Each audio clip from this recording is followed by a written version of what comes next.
반갑습니다. 4일 금요일 새벽 하나님께 올려드립니다. 함께 복음 들고 산을 넘는 자들의 발길 찬양 부르십니다.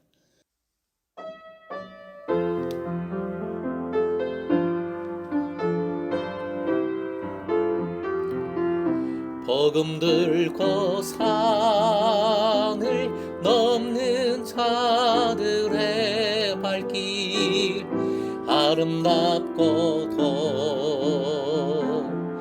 아름답도다 평화 전하며 복된 소식을 외치네 주 다스리시네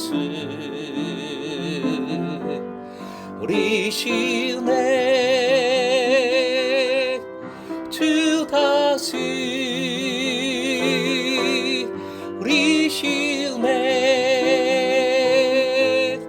주 다스리시네.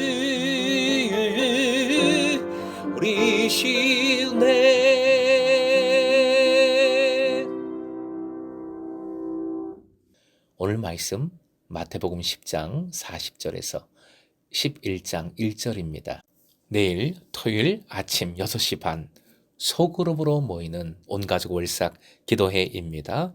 한 달에 우리 첫 새벽을 소그룹으로 모여서 함께 예배함으로 11월 주님의 은혜 중에 거할 수 있도록 승리하는 한 달이 될 수 있기를 소망합니다. 힘들지만 소그룹별로 꼭 힘차게 힘을 내서 모이십시다. 함께 본문을 읽겠습니다. 너희를 영접하는 자는 나를 영접하는 것이요 나를 영접하는 자는 나를 보내신 이를 영접하는 것이니라.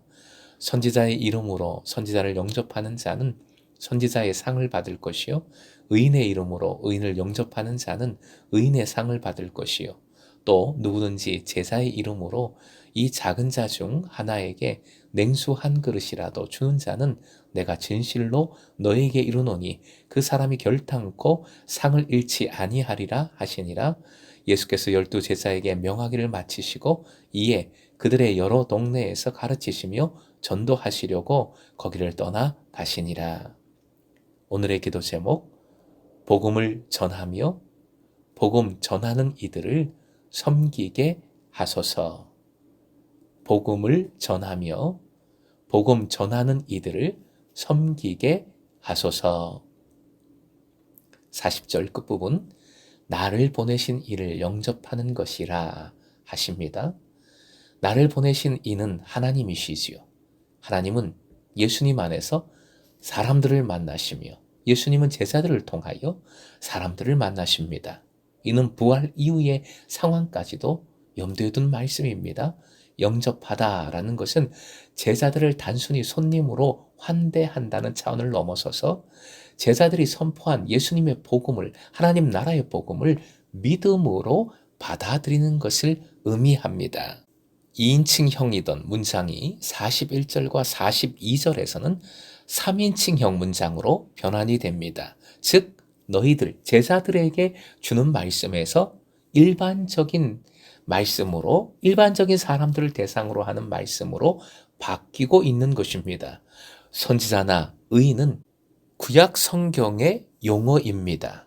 마태는 유대인들을 염두에 둔 복음서로서 구약의 용어, 내용들이 항상 많이 나오고 있지요. 다만 여기서의 선지자는 구약적인 선지자를 이야기하는 것이 아니라 초대교회 상황에서 활동하는 순회 전도자, 순회 선교자들을 의미합니다. 이들 중에는 때로 거짓 선지자들도 있었지요. 그러기에 여기서는 그 진실성과 권위가 인정된 선지자를 나타냅니다. 의인은 일반적으로 복음을 전하는 제자들이나 그리스도인들을 총체적으로 부르고 있는 표현으로 보입니다. 구체적으로 선지자나 의인이 누구인가 라기보다는 그 궁극적 본래 의미가 중요합니다. 즉 선지자나 의인 다 복음 전도자, 선교사라는 사실이 중요합니다. 42절 작은 자도 마찬가지입니다. 40절에 너희, 41절에 선지자 의인과 연결시켜 볼 때 작은 자는 특별하게 보이는 선지자나 의인과 구별되는 매우 평범한 사람들을 나타냅니다. 복음은 특별한 이들에 의해서만 전파되는 것이 아니지요. 이름 없는 평범한 제자들을 통해서도 전파됩니다. 그러므로 환대는 선지자나 의인에게만이 아니라 어떤 유명하고 특별한 사람들에게만이 아니라 그저 평범한 제자들에게도 주어져야 합니다. 더욱이 냉수 한 그릇은 팔레스틴에서 가장 기본적인 섬김, 마땅한 서비스입니다. 그런 작은 섬김도 하나님께서는 반드시 보상을 해 주신다고 약속하십니다. 42절의 끝부분, 결단코 상을 잃지 아니하리라. 복음을 전하는 이들을 섬기는 것은, 돕는 일은 아무리 작은 일이라 할지라도 반드시 주님께서 갚아 주십니다.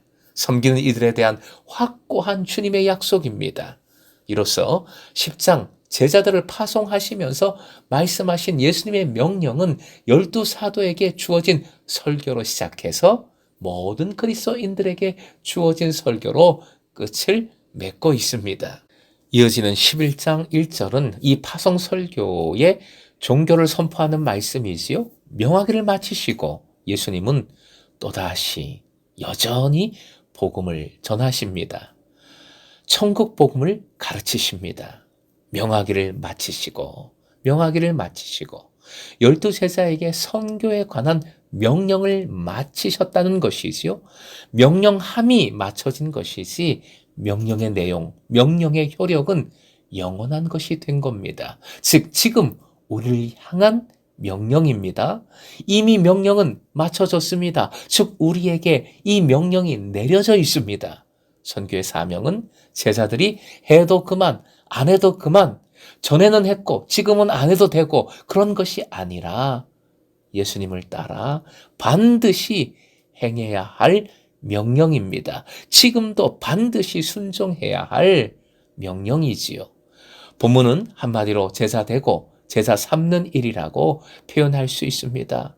오늘 말씀은 12제자에게만 적용되는 것이 아닙니다. 하나님 나라의 복음을 전하는 모든 사람들, 모든 시대에 걸쳐 이 말씀은 동일하게 적용되는 것입니다. 단 한 명의 작은 선교사에 대한 어떠한 친절한 대우도 간과되지 않을 것이라는 약속의 말씀은 궁극적으로 선교, 전도의 중요성, 따라서 전도자, 선교자 자신들의 중요성을 말씀해 주고 계십니다. 복음은 전파되어야 합니다. 복음을 전하는 제자들, 제자 되고 제자 삼는 이들을 하나님께서는 가장 중요하게 여겨주십니다.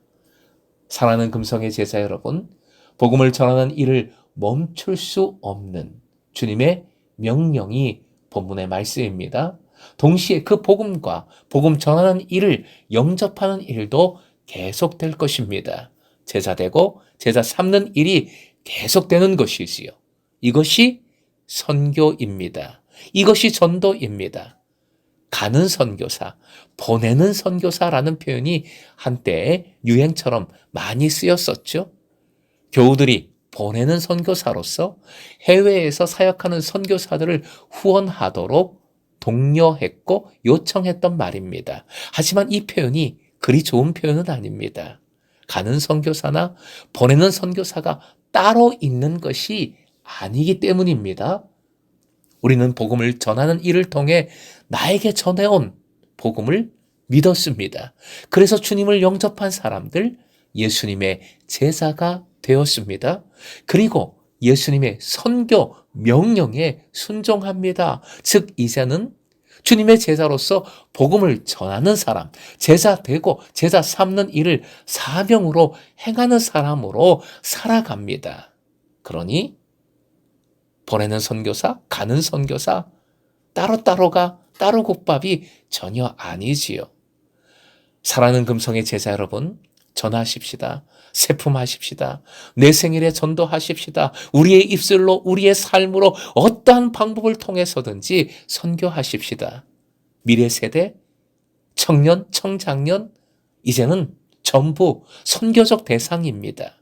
미래 세대의 입장에서 복음을 마음을 열고 받아들이도록 교회가, 공동체가 새롭게 선교해야 합니다.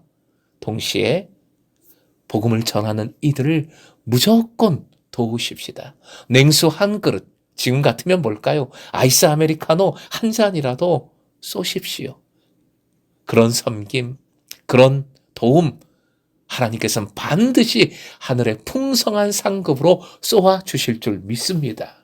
오늘도 제자 되고 제자 삼는 제자, 복음을 전하고 복음 전하는 일을 도와줌으로 하나님 나라를 함께 세워나가는 복된 금성의 제자 되시길 주님의 이름으로 축원드립니다.